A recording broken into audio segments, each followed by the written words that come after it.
ಸಮಾಜ ಕಲ್ಯಾಣ ಇಲಾಖೆ ಅಡಿಯಲ್ಲಿ ನಡೆಯುತ್ತಿರುವ ಬೀದರ್ ಜಿಲ್ಲೆಯ ಹಮಾನಾಬಾದ್ ತಾಲೂಕಿನ ಹಳ್ಳಿಕೇಟ್ ಮೆಟ್ರಿಕ್ ಪೂರ್ವ ಬಾಲಕರ ವಸತಿ ನಿಲಯಕ್ಕೆ ರಾಜ್ಯ ಮಕ್ಕಳ ಹಕ್ಕುಗಳ ಆಯೋಗದ ಸದಸ್ಯ ಶಶಿಧರ ಕೋಸುಂಬೆ ದಿಢೀರ್ ಭೇಟಿ ವೇಳೆ ಹಾಜರಿ ಪುಸ್ತಕದ ಲೆಕ್ಕಕ್ಕೂ ಮಕ್ಕಳ ಹಾಜರಾತಿಗೂ ಅಜಗಜಾಂತರ ವ್ಯತ್ಯಾಸ ಇರುವುದು ಬೆಳಕಿಗೆ ಬಂದಿದೆ.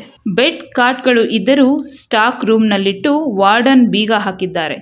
ಸರ್ಕಾರ ಕೊಟ್ಟರೂ ಮಕ್ಕಳಿಗೆ ಕೊಡದೆ ವಾರ್ಡನ್ ಎತ್ತಿಟ್ಟುಕೊಂಡಿರುವುದು ಬೆಳಕಿಗೆ ಬಂದಿದೆ. ಇನ್ನು ವಿದ್ಯುತ್ ಕಡಿತವಾಗಿ ಅದೆಷ್ಟೋ ದಿನಗಳಾಗಿದೆ.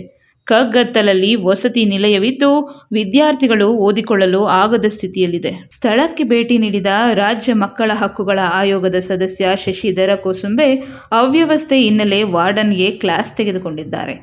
ಮಕ್ಕಳಿಗೆ ಕೊಡಬೇಕಾದ ಬೆಡ್, ಕಾಟ್, ಶುದ್ಧ ಕುಡಿಯುವ ನೀರಿನ ಫಿಲ್ಟರ್, ಸ್ವಚ್ಛತೆ ಇಲ್ಲದ ಶೌಚಾಲಯ ನೋಡಿ ಸಿಬ್ಬಂದಿಯನ್ನು ತರಾಟೆಗೆ ತೆಗೆದುಕೊಂಡಿದ್ದಾರೆ.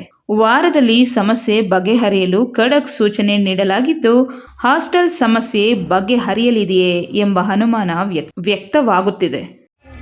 ಬೀದರ್ ಜಿಲ್ಲೆಯ ಹುಮ್ನಾಬಾದ್ ತಾಲೂಕಿನ ಹಳ್ಳಿಕೇಟ್ ಗ್ರಾಮದ ಬಳಿ ಇರುವ ಸಮಾಜ ಕಲ್ಯಾಣ ಇಲಾಖೆ ಅಡಿಯಲ್ಲಿ ನಡೆಯುತ್ತಿರುವಂತಹ ಮೆಟ್ರಿಕ್ ಪೂರ್ವಕ ಬಾಲಕರ ವಸತಿ ನಿಲಯಕ್ಕೆ ಇಂದು ನಾನು ಭೇಟಿ ಕೊಟ್ಟಂಥ ಸಂದರ್ಭದಲ್ಲಿ ಇಲ್ಲಿ ದಾಖಲಾತಿ ಪ್ರಕಾರ 40 ಮಕ್ಕಳು, ಆದರೆ ಹಾಜರಾತಿದ್ದು ಬರೀ 12 ಮಕ್ಕಳು.